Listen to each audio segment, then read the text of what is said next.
Muito boa tarde, senhoras e senhores. Estamos aqui, eu e Pedrinho, os três neurônios, embora não pareça, como a gente sempre diz, mas estamos aqui para informar vocês. Hoje nós vamos tentar falar um pouquinho dos nossos irmãos do Norte, do que está acontecendo, porque tem muito papo furado na internet. Biden já ganhou.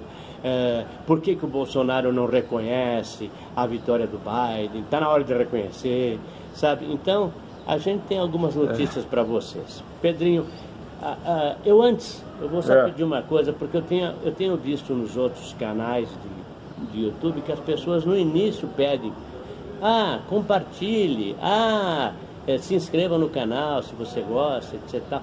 E eu sempre peço no fim. Então eu vou fazer o seguinte, vou pedir no fim e no começo. Pedrinho, Pedrinho, como é que está a coisa lá? Bom, em primeiro lugar, eu não tenho bola de cristal, nem consegui alugar nenhuma em bom estado. Então, as minhas observações são de um homem vivido. Sou advogado de formação há quase 50 anos e, graças a Deus, falo inglês, conheço os Estados Unidos, enfim. Eu acho que falar na vitória do candidato A ou B, não quero nem citar os nomes, é uma temeridade.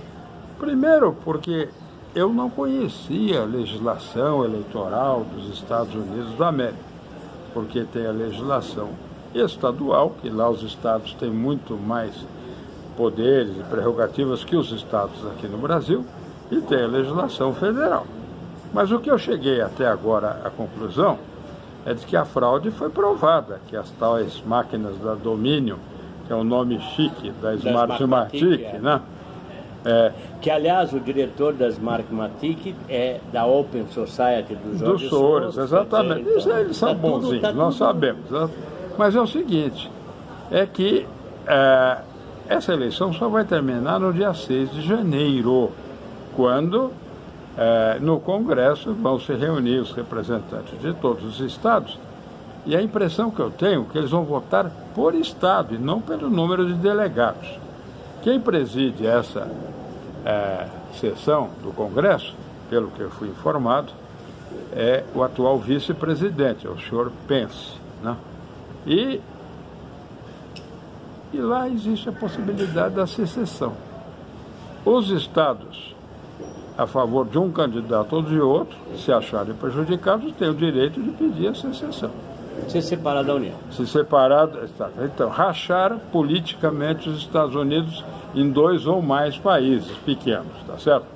Mas isso não elimina o risco da guerra civil. E aí nós temos que considerar que os republicanos estão muito mais armados do que os democratas, que são bonzinhos, não querem ter armas nem nada.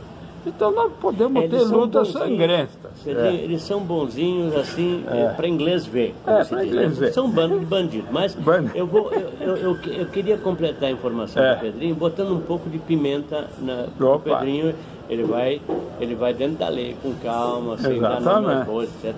Eu sou um pouco mais apimentado. Então é o seguinte, eu estava falando antes, ou no sábado, quando teve a grande demonstração lá em Washington, acho que foi domingo, que a imprensa ignorou, assim, totalmente, tinha mais de 1 milhão de pessoas. Eu não sei se era na Avenida Pensilvânia, porque eu pouco vejo televisão, mas era uma avenida larga e estava cheia de gente até onde a vista alcançava.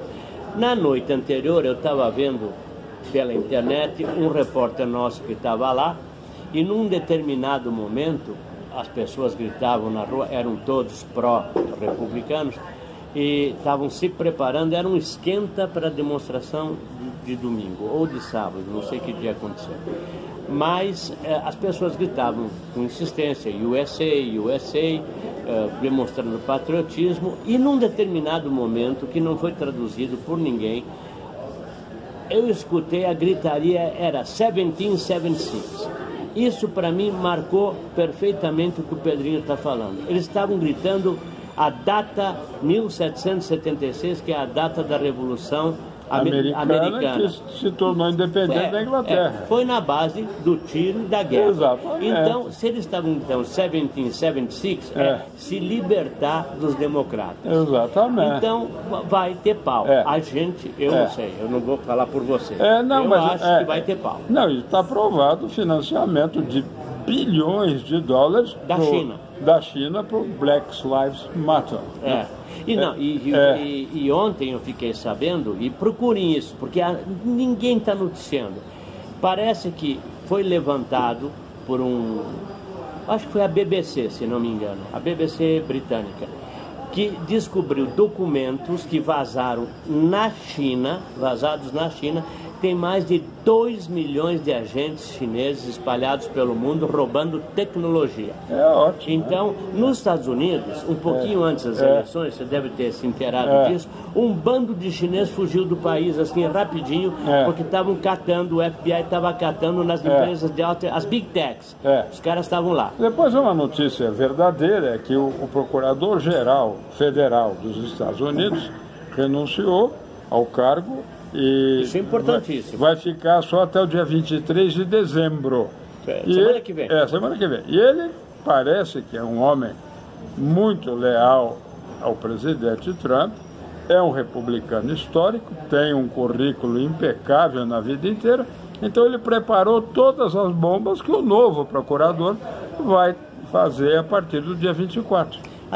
Até porque eu acredito que lá, diferente daqui, os caras, de repente, quando estão envolvidos com a política, eles se consideram suspeitos, impedidos de dar opinião, porque vão dizer, estão puxando brasa para o então o cara sai e deixa para outro. Agora, o inegável é que houve fraude. Está provado várias vezes. Exatamente. Que não, a notícia, Pedrinho, desculpa, vou chamar a atenção pelo seguinte.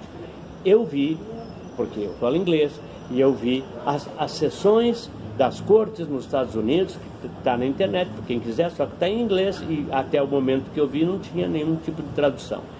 Das testemunhas de alguns estados, ao lado do Rudy Giuliani, prestando depoimento sobre o que aconteceu nos lugares de eleição, a chegada de caminhões com votos, votos sequenciais. É como se você fosse ao banco, imagina o seguinte, você vai comprar um carro, retira 40 mil reais do banco e olha para as notas que você retirou e todos os números de série são assim, 234455, 234456, 234457, foi fabricado ali atrás. Os votos que vieram de vários lugares dos Estados Unidos, as cédulas estavam em número sequencial. E a moça que prestou under oath, ou seja, sobre juramento. E sobre juramento nos Estados Unidos significa o seguinte: você mentiu, vai para cadeia. Lá vai para cadeia. Lá, aqui não. Aqui aparece algum iluminado como o cabeça de tênis. E o cabeça de bagre são dois. Exatamente. O cabeça de bagre hoje estava na televisão dando opinião sobre a vacina. Só que você sabe. E temos aquele outro senhor, o Marco Aurélio. O Marco Aurélio. Que é craque em soltar traficante importante. E o outro aí que o presidente liberou as armas, a taxa das armas, mas o cara foi lá. Essa é faquinha pequena, não faz o estrago que o Adélio fez com a faca grande. Exatamente. Mas enfim. Por enquanto você vai comprando Tauros aí. Mas o que eu quero dizer é o seguinte, então, o dia decisivo vai ser no dia 6 de janeiro, certo? Mas o dia 6 de janeiro... Dia 6 de janeiro é dia dos Reis Magos, se eu não me engano. E é o Boxing Day também. O Boxing Day. Então nós vamos receber um presente. De grego ou não. Vai ser. Enfim, mas dali para frente é que vão começar as consequências. Porque só declarar o candidato A, o candidato B vencedor, só vai ser o estopim da secessão e eventualmente da guerra civil. Eu queria comentar uma coisa, Pedrinho, para a sua apreciação. É o seguinte, tem cara na internet, um monte de cara, eu não corto esses caras, que você saiba, eu não corto esses caras, porque eu quero ver o que a esquerdalha fala. Eles estão cobrando do Bolsonaro Assim que, tem que parabenizar o Biden, etc. O Biden, como diz o Biden, tem que parabenizar. Nossa, o Biden, parabéns, senhor, por ele. Tem que parabenizar o Biden. E eu fico pensando nesses brasileiros que estão cobrando o nosso presidente de parabenizar o cara que disse que a Amazônia é do mundo, que vai tomar a Amazônia, o cara que diz que vai na marra, vai sacanear o Brasil. Ele só se esquece que o exército americano foi derrotado no Vietnã. Pois é. Porque quem não usa todas as armas que tem, perde a guerra. Então, em vez de jogar uma bomba atômica logo lá em Hanoi, no começo, no meio da guerra, não, ficaram cozinhando o galo até aquela cena ridícula do cara subindo no último helicóptero que saiu de Saigon. E um helicóptero sendo jogado na água, lá no Yangtze, eu acho que é o que passa lá na beirada de Enfim, então, é uma coisa horrível.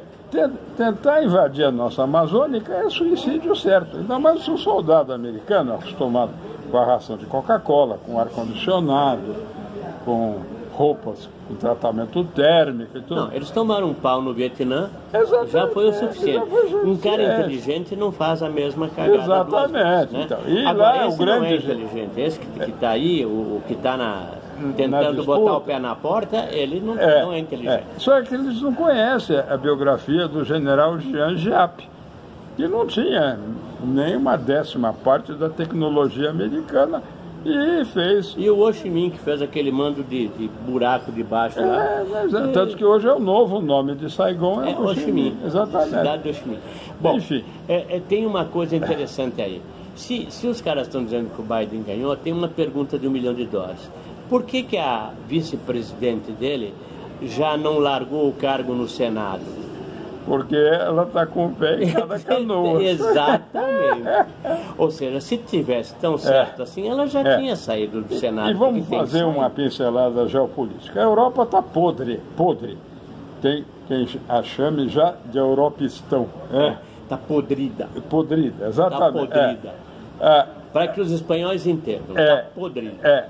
A chanceler alemã, talvez a mulher mais poderosa do mundo hoje, está claramente imbuída do espírito do Hitler. É uma ditadura de primeiríssima, tá certo? E eu sempre me lembro a frase do Berlusconi, que a chamava de bunduda incomível. Isso está nos jornais, não sou eu que estou inventando aqui. O Berlusconi é uma figura que faz falta, né? Faz falta. Enfim. Então, como é que chama as peças dele? Bruzundunga? Não, Uga, uma coisa assim, eu sei. Ele fazia umas festinhas legais lá. Nunca nos convidou. Nunca nos convidou, por isso que nós estamos revoltados. Bunga Bunga. Tá ótimo. Ele convidava para o Bunga Bunga. Nunca me convidou. Então eu acho que nós devemos manter a serenidade por 3 motivos. Nós somos inexpugnáveis. Para tomar conta de um continente, precisa trazer no mínimo 5 milhões de chineses aqui, tá certo? Eles vão morrer de fome e de sede na primeira semana. Tá? Primeiro porque eles não conhecem o terreno. Então, o calango vai morder eles. Segundo, para eles chegarem no coração vital do Brasil, onde se produz a comida... e como eles são contra tomar cloroquina... vão morrer todos de coronavírus. Vão morrer de febre... Amarela? Não, a febre lá que dá febre alta, como é que chama? Da selva? Malária. Vão morrer de malária. Exatamente. Então, olha, eu gosto muito de aviação, e eu li um livro sobre um cara que sobreviveu. Eu não me lembro quanto tempo, mas foi um puta tempo. Na Amazônia, ele caiu com um avião pequeno no meio da mata. Vocês não têm ideia do que é uma pessoa normal não sobrevive uma semana no meio da mata. Exatamente. Não, e o Exército Brasileiro, que no momento está passando por uma crise de identidade, né? Tipo, hamletiano, assim. Como diz um amigo meu, as frouxas armadas. As frouxas armadas, exatamente. Mas 90% dos soldados são nascidos na Amazônia. Então eles estão acostumados com o calor, com os mosquitos. Olha, tudo eu mais. filmando na Amazônia uma vez, acompanhado com um cara do SNI, e eu falei lá com o pessoal da produção, disse, olha, nós vamos entrar aí no Rio Negro, vou entrar por meio da selva para fazer uma filmagem. se acontecer qualquer coisa com o barco, por favor, produção, bote alimento para pelo menos 4, 5 dias no barco. O fulano que me acompanhava na época, a Amazônia ainda é um lugar estratégico, mas naquela época você não podia filmar sem autorização do SNI e ia um agente acompanhando para ver o que você filmava. Esse cara disse o seguinte, disse assim: pô, para que essa preocupação? Qualquer coisa que se mexe, a gente come. Eu pensei, eu me mexo, serei comida. Como eu sou mais fraco do pessoal aqui, serei comido primeiro, que nem o pessoal dos Andes. Dos Andes, o avião que caiu. Lá comeram os mortos, aqui é os vivos. Se mexe, a gente come. Então, esse é o tipo de tropa que, se alguém tentar invadir a Amazônia, vai encontrar pela frente. Se mexeu, eu estou com fome, eu como. Isso aí, tá então, certo. é isso. Né? Então, enfim, e agora, só para lembrar os senhores, tem gente que gosta dele, tem gente que não gosta. Mas o general Mourão, vice-presidente da República, o pai é amazonense. Não, e ele é o chefe do pedaço lá agora. Exato, né? É o chefe geral da Amazônia. Então, fez alguma coisa. Agora há pouco fizeram um exercício lá. Ó, tem coisas que as pessoas não sabem. As pessoas dizem assim, tudo que é brasileiro é micho. Então, para acabar o programa, eu vou dizer uma coisa, porque está no fim. Vou dizer uma coisa para vocês. Há pouco tempo, não sei quanto tempo, para não citar, mas faz pouco tempo, menos de um ano, houve um exercício com a Marinha Americana no mar, no Atlântico. E um submarino nosso deu um baile nos submarinos atômicos, um submarino nosso, assim tipo um Brasília. Capota amarela. Uma Brasília amarela em termos de submarino. Os americanos com os submarinos nucleares, etc., não conseguiram achar o nosso. Então, só para você ter uma ideia, às vezes... Você ser menorzinho não significa que você vai apanhar, não. Não, sabe? Às vezes o cara é pequenininho porque é anão, mas tem uma mãozinha forte pra cacete. Lembre-se do episódio de Davi e Golias. Exatamente. Então tá bom. Então, muito obrigado. Muito obrigado. Beijo para todos. Isso. Vou falar de novo. Cliquem, compartilhem, espalhem a boa nova, por favor. Estamos pregando aqui. Um beijo para todos. Um abraço. Tchau, tchau.